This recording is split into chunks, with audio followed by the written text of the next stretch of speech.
Hi everyone, welcome to VLN channel. நான் தான் உங்க மேக்ஸ் எஜுகேட்டர். இன்னைக்கு நம்ம 12th மேத்தமெட்டிக்ஸோட first chapter applications of matrix and determinants. இந்த ஃபர்ஸ்ட் சாப்டர்ல என்ன பார்க்க போறோம்னு பார்த்தீங்கன்னா எக்ஸசைஸ் 1.7ஓட ஃபர்ஸ்ட் சம்ல செகண்ட் சப்டிவிஷன் தான் இந்த வீடியோல பார்க்க போறோம். பார்க்கலாமா? ஃபர்ஸ்ட் நம்ம என்ன கொடுத்துருக்காங்கன்றது தெரிஞ்சுக்கிறது ரொம்ப ரொம்ப important. Solve the following system of homogeneous equations அப்படின்னு நம்மளுக்கு சொல்றாங்க. இது ஹோமோஜினியஸ்னு கொடுக்கலனா கூட நம்ம ஹோமோஜினியஸ்னு கண்டுபிடிக்கலாம். எப்படி? ஏன்னா ஈக்குவல் டு ரைட் ஹேண்ட் சைடில் த்ரீயுமே என்னவா இருக்கு, ஜீரோஸா இருக்கு. அப்ப நிச்சயமா இது ஹோமோஜினியஸா தான் இருக்கும். நான் ஹோமோஜினியஸ்னா ஈக்குவல் டு ஜீரோவா இருக்காது. ஓகேவா? நான் ஜீரோ எலமெண்டா இருக்கும். Any integers. இப்போ பார்த்தீங்கன்னா நம்மளுக்கு இது 3 ஈக்குவேஷன்ஸ் சிஸ்டம் ஆஃப் ஈக்குவேஷன்ஸ் கொடுத்துருக்காங்க. இது நம்ம சால்வ் பண்ணணும். எப்படி சால்வ் பண்ணுவோம்? ஃபர்ஸ்ட் ஆகுமெண்டட் மேட்ரிக்ஸ் எழுதுவோம், அது எக்லான் ஃபார்முக்கு மாற்றுவோம், அப்புறம் ரேங்க் கண்டுபிடிப்போம். ரேங்க் கண்டுபிடிச்சிட்டு அதுல இருந்து நம்ம சால்வ் பண்ணுவோம் ஈஸியா. இப்ப பாத்தீங்கன்னா நம்ம ஆகுமெண்டட் மேட்ரிக்ஸை எழுத போறோம். எழுதலாமா? ஏன் இங்க ஓ போட்டோம்னா அது ஜீரோ மேட்ரிக்ஸை குறிக்குது. பார்க்கலாமா? ஃபர்ஸ்ட் எக்ஸோட கோஎஃபிஷியன்ட்ஸ் எல்லாம் எடுத்து எழுதுங்க. இதுமே எல்லாத்துல 1 இருக்குன்னு அர்த்தம். அப்ப 2 1 3 ஃபர்ஸ்ட் காலம். செகண்ட் காலம் வந்து y ஓட கோஎஃபிஷியன்ட்ஸ் 3 -1 1. ஓகேவா? 3 -1 1. அப்புறம் நெக்ஸ்ட் z ஓட கோஎஃபிஷியன்ட் -1 2 3 -1 -2 3 -1 -2 3. அப்புறம் 0 0 0. இது நம்மளுக்கு இருக்க ஆகுமெண்டட் மேட்ரிக்ஸ். நம்மளுக்கு கொடுத்துருக்கிறது இதுதான். இப்ப இந்த ஆகுமெண்டட் மேட்ரிக்ஸ்ல நம்ம என்ன பண்ணணும் அப்படின்னு கேட்டீங்கன்னா எக்லான் ஃபார்முக்கு கொண்டு வரணும். எப்படி அப்படின்னு கேட்டீங்கன்னா பிரின்சிபல் டயகனல் வந்து எல்லா மேட்ரிக்ஸ்ல ஒன்று இருக்கும். ஸ்டார்டிங் டு எண்ட் ஒரு லைன் வந்தீங்கன்னா அதான் பிரின்சிபல் டயகனல் ஸ்கொயர் மேட்ரிக்ஸ்ல இருக்கும். இப்போ பார்த்தீங்கன்னா இந்த பிரின்சிபல் டயகனலுக்கு கீழே இருக்க எலமெண்ட்ஸ் இருக்கு இல்லையா, அது நம்ம என்ன பண்ணணும், ஜீரோ ஆக்கணும். ஜீரோ ஆக்கிட்டோம்னா என்ன ஆகும், அது எக்லான் ஃபார்முக்கு மாறிடும். அவ்வளவுதான். அப்போ எக்லான் ஃபார்முக்கு மாறினதுக்கு அப்புறம் நம்மளால ரேங்கே கண்டுபிடிக்க முடியும். புரிஞ்சுதா? ஓகே. இப்போ பாருங்க, ஃபர்ஸ்ட் நம்ம என்ன பண்ண போறோம்னு பார்த்தீங்கன்னா ரோ டிரான்ஸ்ஃபர்மேஷன்ஸ் பண்ண போறோம். அதுக்கு முன்னாடி ஆகுமெண்டட் மேட்ரிக்ஸ்ல எப்பயுமே எக்லான் ஃபார்ம் கொண்டு வரதுக்கு முன்னாடி ஆகுமெண்டட் மேட்ரிக்ஸ்ல பாத்தீங்கன்னா ஃபர்ஸ்ட் ரோல ஃபர்ஸ்ட் காலம்ல ஃபர்ஸ்ட் எலிமெண்ட் 1 இருக்கிறது ரொம்ப ரொம்ப அவசியம். இதான் ஃபர்ஸ்ட் ரோ ஃபர்ஸ்ட் காலம்ல ஃபர்ஸ்ட் எலிமெண்ட். ஓகேவா? அது 1 இருக்கிறது ரொம்ப ரொம்ப அவசியம். ஏன்னா எக்லான் ஃபார்ம் நம்மளால சிம்பிளா கொண்டு வர முடியும். ரொம்ப காம்ப்ளிகேட்டா பண்ணாம சிம்பிளா ஈஸியா கொண்டு வர முடியும். அதனால நம்ம என்ன பண்ணலாம், ஃபர்ஸ்ட் நம்ம பண்ண போற வேலையை என்னன்னா ரோவை இன்டர்சேஞ்ச் பண்ண போறது. செகண்ட் ரோவையும் ஃபர்ஸ்ட் ரோவையும் நம்ம இன்டர்சேஞ்ச் பண்ண போறோம். ஃபர்ஸ்ட் ரோ செகண்ட் ரோவை இன்டர்சேஞ்ச் பண்ண போறோம். பண்ணலாமா? First row interchange by second row. இப்போ செகண்ட் ரோ ஃபர்ஸ்ட் ரோவும் ஃபர்ஸ்ட் ரோ செகண்ட் ரோவும் எழுதலாமா? இப்போ இது ஃபர்ஸ்ட் ரோ 1 -1 -2 0. நெக்ஸ்ட் பாருங்க, ஃபர்ஸ்ட் ரோ செகண்ட் ரோ எழுதணும். அப்போ 2 3 -1 0. நெக்ஸ்ட் தேர்ட் ரோ எதுவுமே பண்ணலாம், அப்படியே எழுதலாம் 3 1 3 0.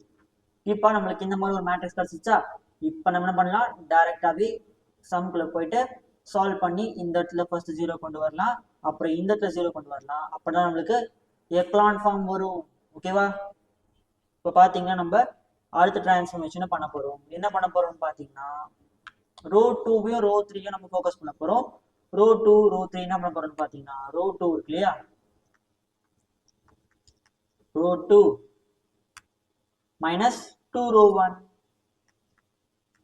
2 ரோ 1. நெக்ஸ்ட் ரோ 3 என்ன பண்ண போறோம்னு பார்த்தீங்கன்னா ரோ 3 minus 3 ரோ 1. ஏன் நம்ம இப்படி பண்றோம்னு பார்த்தீங்கன்னா ரோ 2 minus 2 ரோ 1. ரோ 1 நம்ம 2ஆல மல்டிப்ளை பண்ணிட்டு திருப்பி ரோ 2 கூட சப்ராக்ட் பண்ணோம்னா நம்மளுக்கு என்ன வரும், 2 minus 2 0 வந்துடும். அதுதான் இதுக்கும் தேர்ட் ரோக்கும் 3 minus 3 0 வந்துடும். அவ்வளவுதான். 3ஆல மல்டிப்ளை பண்ணி சப்ராக்ட் பண்ணோம்னா 0 வந்துடும். நம்மளுக்கு 0 வர்றது தான் நம்மளோட எய்ம். அதனால நம்ம இந்த மாதிரி பண்றோம். இப்போ பார்த்தீங்கன்னா நம்ம இந்த கால்குலேஷன்ஸை ரஃப்ல போட்டுக்கலாம். ஓகே, இதுக்கு தனியாக மார்க்ஸ் கிடையாது. இப்போ பார்த்தீங்கன்னா இந்த கால்குலேஷன் போடலாமா? ரோ 1 எடுத்து எழுதிக்கோங்க. ரோ 1 என்னது, சாரி ரோ 2 என்னது 2 3 -1 0 தான் ரோ 2. இப்போ 2 3 -1 0. இப்போ 2 ரோ 1. ரோ 1 2 மல்டிப்ளை பண்ணி எழுதிக்கோங்க. இதுதான் ரோ 1. 2 மல்டிப்ளை பண்ணா 2 -2 -4 0. இப்போ நம்ம என்ன பண்ணலாம், சப்ராக்ட் பண்ணலாம். சப்ராக்ட் பண்ணலாமா? என்ன வருது, எல்லா இடத்துலயுமே நெகட்டிவ் சைன் போட்டுக்கோங்க, சப்ராக்ஷன் இல்லையா. இப்போ 2 - 2 0 வரும், 3 minus of minus 2 minus of minus வந்து என்ன ஆகும்னா பிளஸ் ஆயிடும். ஓகே, பிளஸ் இங்க மைனஸ் ஆஃப் மைனஸ் இருக்கு, அதுவும் என்ன ஆகும் பிளஸ் ஆயிடும். பிளஸ் இங்க 3 plus 2 5 வரும், minus 1 plus 4 வந்து plus 3 ஆயிடும். ஓகேவா, plus 3 இங்க 0. ஓகே, இது நம்மளுக்கு என்ன வந்திருக்கு ரோ 2 ஓட டிரான்ஸ்ஃபர்மேஷன். ஃபர்ஸ்ட் நம்ம ரோ 1 எடுத்து எழுதிடலாம் ஆகுமெண்டட் மேட்ரிக்ஸ்ல, அப்புறம் ரோ 2 எழுதலாமா. ஃபர்ஸ்ட் ரோ 1 என்னது, இதான் ரோ 1. அப்ப 1 minus 1 minus 2 0, இதான் ரோ 1. ரோ 2 என்னது, ரோ 2ன்றது வந்து நம்ம இப்போ பண்ணோம்ல, அதான் ரோ 2. 0 5 plus 3 0. ஓகேவா, இப்போ என்ன பண்ண போறோம் ரோ 3. ரோ 3 ட்ரான்ஸ்ஃபார்ம் பண்ணி எழுதலாமா. இப்ப பாருங்க,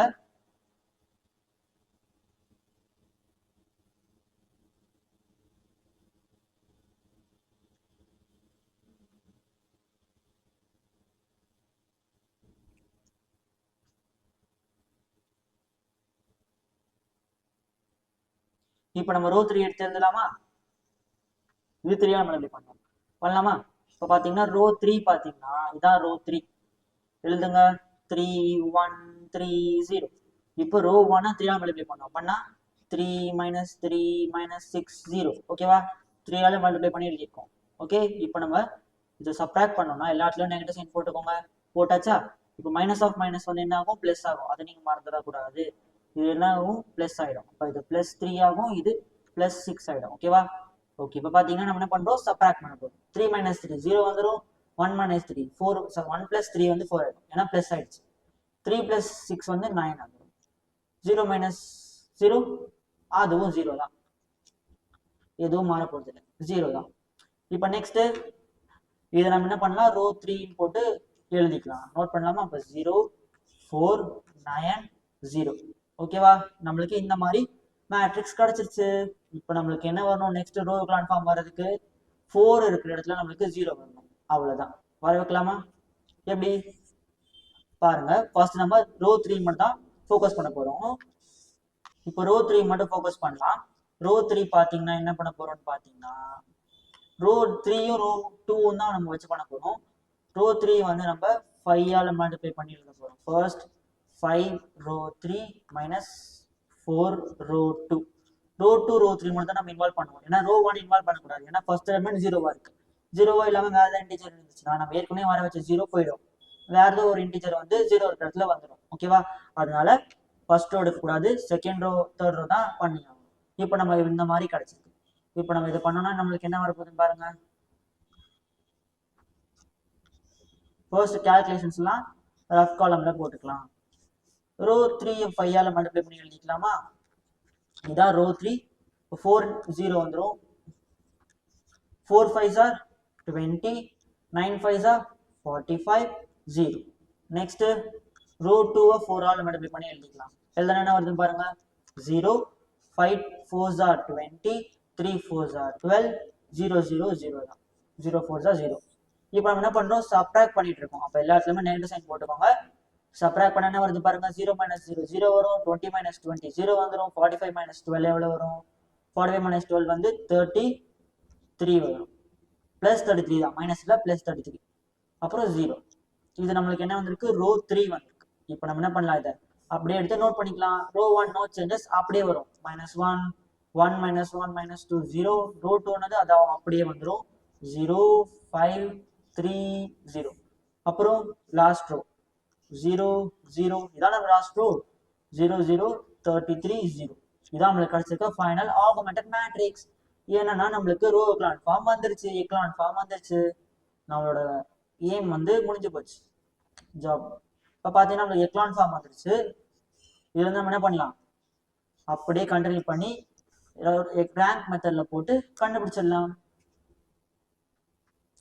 ஓகேவா, எப்படி நீங்க செக் பண்ணணும், டயகனல் கீழே 0 வந்துருச்சா, அவ்வளவுதான். therefore என்ன பண்ணலாம், it is in echelon form எழுதலாமா. it is in echelon form. echelon form. next என்ன எழுதலாம், therefore என்ன பண்ணலாம் லாஸ்டா the rank ரேங்க் ஆஃப் ஏ என்ன, ரேங்க் ஆஃப் ஆகுமெண்டட் மேட்ரிக்ஸ் என்ன அப்படின்றத கண்டுபிடிக்கணும். ரேங்க் ஆஃப் ஏவும் ஆகுமெண்டட் மேட்ரிக்ஸும் எப்படியும் ஈக்குவலாக தான் இருக்கும். ஏன்னா இது ஹோமோஜினியஸ் சிஸ்டம் ஆஃப் ஈக்குவேஷன்ஸ், நிச்சயமா இது ஈக்குவலாக தான் இருக்கும். ஓகேவா? ஃபர்ஸ்ட் என்னன்னு பார்த்துலாம். ரேங்க் ஆஃப் ஏ வந்து 3. ஓகேவா? ஏன்னா ஏ வந்து பார்த்தீங்கன்னா இதான் ஏ, ரேங்க் வந்து 3. எத்தனை நான் ஜீரோ ரோ இருக்கு? 3 இருக்கு. ஏன்னா இதுவும் ஒரு நான் ஜீரோ, அதனால நிச்சயமா இது 3 நான் ஜீரோ ரோஸ் இருக்கு. அதனால ரேங்க் வந்து 3. இதுக்கு 3யா? அப்புறம் பார்த்தீங்கன்னா ஆகுமெண்டட் மேட்ரிக்ஸோட ரேங்க் என்ன? இதுதான் ஃபுல் ஆகுமெண்டட் மேட்ரிக்ஸ். அதுக்கும் ரேங்க் வருது, அதுக்கும் 3 தான் வருது. ஓகேவா? அதுக்கும் 3 நான் ஜீரோ ரோஸ் இருக்கு, அதனால அதுக்கும் ரேங்க் 3. இப்போ என்ன பண்ணலாம்? ஈக்குவல் டு 3யா? அது வந்து எதுக்கு ஈக்குவலா இருக்கு? நம்பர் ஆஃப் அன்னோன்ஸ்க்கு ஈக்குவலா இருக்கு. நம்பர் ஆஃப் அன்னோன்ஸ் எத்தனை இருக்கு? அதுவும் 3 தானே. அப்ப நம்மளுக்கு எல்லாமே 3 3 3ன்னு வந்துருச்சு. அப்ப அன்னோன்ஸ் வந்து 3. எக்ஸ் ஒய் ஜெட் தான் நம்பர் ஆஃப் அன்னோன்ஸ், 3 இருக்கு. இப்போ நம்மளுக்கு எப்படி வந்துருச்சா? இப்போ இந்த கண்டிஷனை எது ஃபாலோ பண்ணும்? யூனிக் சொல்யூஷன் ஃபாலோ பண்ணும். அப்ப ஃபர்ஸ்ட் நம்ம என்ன எழுதலாம்? the system is consistent ன்னு எழுதலாமா? consistent. நெக்ஸ்ட் என்னது? நெக்ஸ்ட் என்னன்னு பாத்தீங்கன்னா it has a unique solution. Unique solution. Next அந்த சொல்யூஷன் என்னவா இருக்கும்? ட்ரைவல் சொல்யூஷனா இருக்கும். நான் ட்ரைவல் இல்ல, ட்ரைவல். ஓகேவா? therefore solution is the solution is trivial solution. ஓகேவா? solution is trivial solution. Next எழுதிட்டீங்களா? இப்போ லாஸ்ட் என்ன பண்ண போறீங்க? ட்ரைவியல்னா உங்களுக்கு என்ன தெரியும்? ட்ரைவியல்னா ஜீரோஸ் வரப்போகுது. இப்போ எக்ஸ் 0, ஒய் 0, ஜெட் 0. ஓகேவா? எக்ஸ் 0 இது வந்து ஈக்குவல் டு 3. இந்த மாதிரி வந்து பாத்தீங்கன்னா therefore என்ன பண்ணலாம்? the solution is அப்படின்னு போட்டு the solution is trivial solution. the solution is trivial solution. என்னது? x is equal to 0, y is equal to 0, z is equal to 0. இதான் trivial solution. ஓகேவா? டன்னா? உங்களுக்கு புரிஞ்சிச்சா? அவ்வளவுதான் இந்த சம் ஓவர். இது உங்களுக்கு புரிஞ்சிருக்கும்னு நினைக்கிறேன். ஃபர்ஸ்ட் நம்ம ஆகுமெண்டட் மேட்ரிக்ஸ் எடுத்து எழுதணும், அதுக்கப்புறமா ரோ டிரான்ஸ்ஃபர்மேஷன் வச்சு எக்கலான் ஃபார்ம் கொண்டு வந்தோம், அதுக்கப்புறம் ரேங்க் கண்டுபிடிச்சோம், அது என்ன இதுல வருதுன்னு பார்த்தோம். அது வந்து கன்சிஸ்டண்டா வந்து யூனிக் சொல்யூஷன்ல வந்து ட்ரைவல் சொல்யூஷன்ல வந்துருச்சு. அப்ப அது என்ன ஆன்சர் வரும்? x is equal to 0, y is equal to 0, z is equal to 0. இது நீங்க உங்களுக்கு டவுட் ஆன்சர் இந்த x y z 0 செட் இல்லையா?